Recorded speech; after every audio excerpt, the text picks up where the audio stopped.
I have long been an advocate for the idea that Leeds United, over the past few years, have missed out on filling up the club from the bottom upwards, signing a lot of decent youth talent that we're able to get on board and ultimately build into good youth squads, and then those players can either join the senior squad or be sold for a bit of a profit.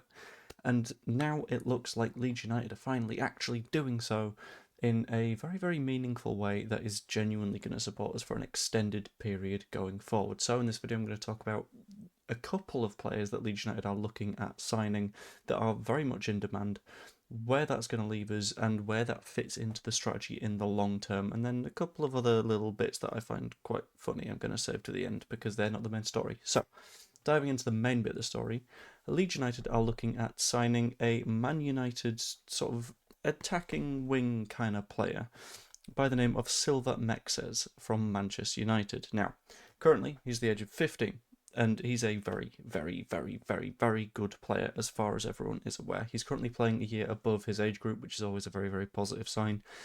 Essentially, if you're playing in your age group as a youth footballer in sort of a major academy, you're probably not going to be playing for that senior side because you need to really be standing out. And in addition to that, he's currently playing for Thailand's under-17s.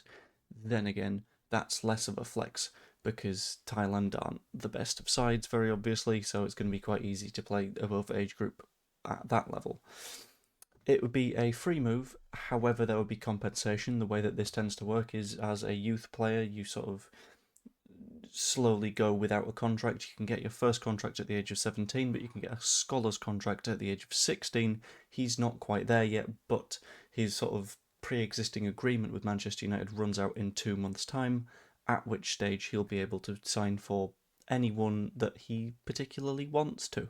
All that will be due in the other direction is a compensation payment, which is not going to be too high. Compensation payments tend to be significantly lower than what a fee would be if it were to be bought or sold, just because of the way that the FA tends to work. It sort of undervalues these relatively consistently, and that's something that we can look to take advantage of. According to reports, the move is set to come almost immediately, with him having that 2 months left on his contract. So the moment those 2 months sort of expire, do you want to come to Leeds? Absolutely, in he pops. Not necessarily going to be as simple as that, which is a little bit of a shame because apparently Forest and Ipswich do also have an interest in getting that deal done, but we are reportedly in pole position for it, which is always good to hear.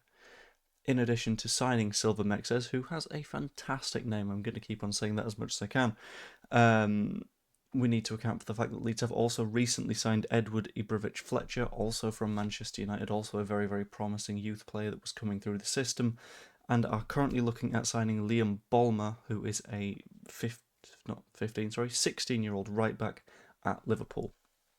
And all of this is adding up to the fact that we are looking at Man City, where we got Jadon Lenu from, Man United, Ibrahimovic-Fletcher, Liverpool, Liam Bolmer.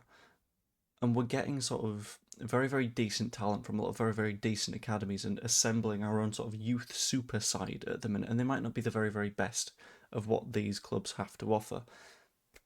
But not being the very best at Manchester City isn't a bad thing. Not being the very best at Liverpool or Man United isn't necessarily a bad thing, and it just sort of means that you are assembling a side of, at the very least, profitable assets. Because the amount that we're paying out for these players is minimal. It's a pittance. It is the FA going, just something. Give them something. And us taking them on, developing these players and selling them at some point in the future, which is absolutely wonderful. The perfect example of that is Joe Gelhardt. We paid £1 million for Joe Gelhardt, and none of these players would cost anywhere near that. Developed him to the point that he's looking like a decent championship player, and if we're offloading him at some point soon, we're going to make a profit without a doubt. All of these players have the potential to do that for us and develop the players around them at the same time. Someone like a Harry Gray is going to do better if they've got better players around them as they grow. You're not really going to do particularly well if you're a footballer at a youth academy level and the players surrounding you are like a Sunday League team compared to the top academies in the country. The better academy you play with, the more competition for your place and the better players that you're playing against, which is ultimately what we want to see. Very, very good. This sort of building out is absolutely beneficial for all parties. adds to those youth ranks, which I think, in my opinion, is the most important thing that we can do for the long term. A lot of people will look at sort of the short term side of things and go, why haven't we signed XYZ player? And sure, I agree, we need to be signing those key senior players. But the way that you make sure that you stick around, that you perform to a reasonably high standard given those, I can't, is it the squad cost regulation, SCR, the new thing, something like that? But the way that you thrive under that is you have consistent revenues, and the way that you have consistent revenues in the modern game is you have consistently good players to sell, especially when you're having a look at the likes of Chelsea, who just see good young player and go, would you like 18 million quid? To which you go, absolutely, fine, go for it. The more good young talent that we've got, the more places we can sell them, whilst still reaping the rewards of good enough players making it to our own senior sites. Very, very happy with this, effectively. It was something that was listed in the 49ers sort of investment strategy as well. It was, we'll spend a set amount per year on the academy, and as long as the academy is continuing to generate both players and revenue, they'll keep doing it, which absolutely makes sense. Love to see it. But yeah, that was that bit. The other bit that I was going to cover was the genuinely hilarious argument that Jesse Marsch has been having with Sam Allardyce online.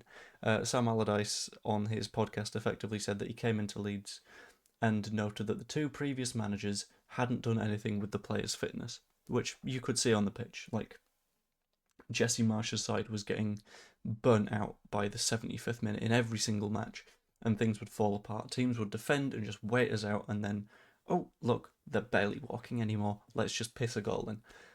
And that happened time and time again, to the point that we were at risk of relegation. In response to this, and this is audacious from our good old friend Jesse Marsch. I'm just going to pull up the tweet.